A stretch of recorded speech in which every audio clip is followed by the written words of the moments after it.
Ricky Hatton on holiday with friends this summer, full of laughter, full of life. We used to have a good crack with the lads. He was just treated like everybody else. He was no superstar. He was just Ricky Hatton, Richard Hatton. He was just one of the boys. Just a few weeks on, and those same friends are now preparing for the unthinkable, his funeral. Steve Hatton was Ricky's best friend since the age of 2. His death has hit him hard. Very, very hard, to be fair. It's just horrendous, really, under the circumstances. He was in a great place, and it's just a massive shock to us all. Been very emotional for me and the family. Tomorrow, Ricky's funeral procession will stop outside Steve's pub, the scene of many an after-fight party, and even a Granada Reports broadcast 20 years ago after Ricky's most famous win against Costajew. He'd win the biggest fights of his life, and all he wanted to do was come back onto the estate. There was one particular fight where he had some really bad cuts, and he had to have stitches and an operation actually straight after the fight at an hospital. Private hospital, and the doctor said, "You're going to have an anaesthetic, Richard," and he said, no, I don't want no anaesthetic, just put the stitches in. I've got an after-fight party to get to, and that's all he was bothered about. He just wanted to go on the Raz with the lads and celebrate, and he's celebrating his style. He had while he was here for the 46 years, I think he had a good time. And those good times will be remembered along tomorrow's route.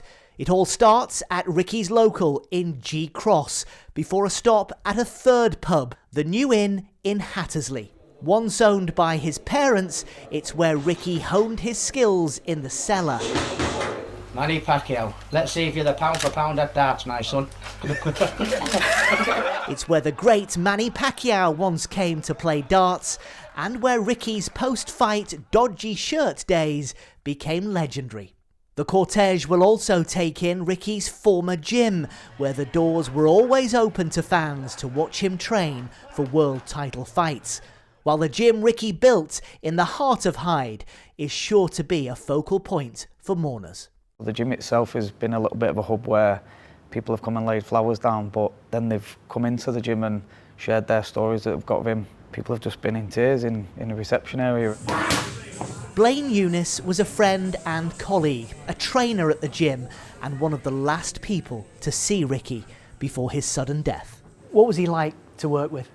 Obviously, I used to box myself as a kid, so being a young kid from Manchester fighting, Ricky was he was the main man. He was leading the way for us. So then to grow up and work alongside him, being alongside the guy that you wanted to be when you was a kid. I think I took it for granted sometimes, but when you look back, you go, it's surreal, really. Ricky Hatton lived in this area from the day he was born until the day he died. For all the fame and fortune, he was never tempted by the privacy of leafy Cheshire or the bright lights of London. It's one of the reasons he is so loved here, and why tomorrow these streets will be packed. You'd be fighting to get a space. I think so, anyhow. Overwhelming, I would say.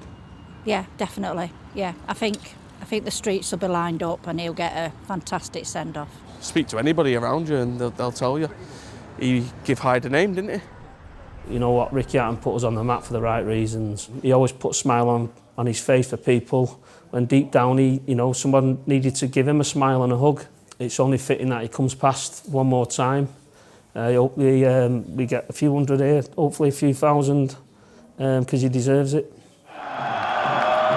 Ricky Hatton was the people's champion who gave everything for his fans. It's now their turn to do him proud on the saddest of days. Mike Hall, ITV News in Hyde.